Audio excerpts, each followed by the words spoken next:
Забирайте нахрен это себе назад. Что случилось? Да она достала уже. Деньги тратит, ни хрена не делает, есть не готовит, посуду помыть не может. А как вот на ногти сходить, в парикмахерскую, в магазин сходить, так все А ты, сразу. блядь, не можешь с работы прийти одну-две тарелки помыть? Так, Не подожди. могу. Не лезь в нашу семью, наши отношения.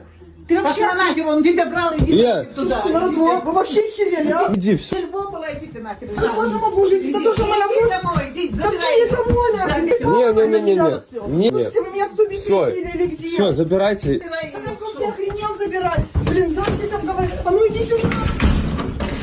Так. Иди. Мама, это вообще нормально? Ты меня в квартиру не пускаешь, меня муж выгоняет. Мне на улице сейчас жить ночевать. Ты кричала «люблю, люблю» и нахер туда. Так а при чем здесь люблю, если меня Чего? из дома выгоняют? Разбирайтесь сами, нехер. Замуж выходила, кричала «люблю», я тут жить не буду, а теперь что? Домой к маме? Я одна тут привыкла, нехер тут делать. Так мне что, на вокзал сейчас идти к мусорке жить? Куда мне сейчас идти? Физику, ноги кидайся, уговаривай. Сейчас я в ноги ему кидаться. Слишком высока цена. Разбирайтесь сами. Слушай, Нехер мне тут делать. Охренеть, а не мать, называется.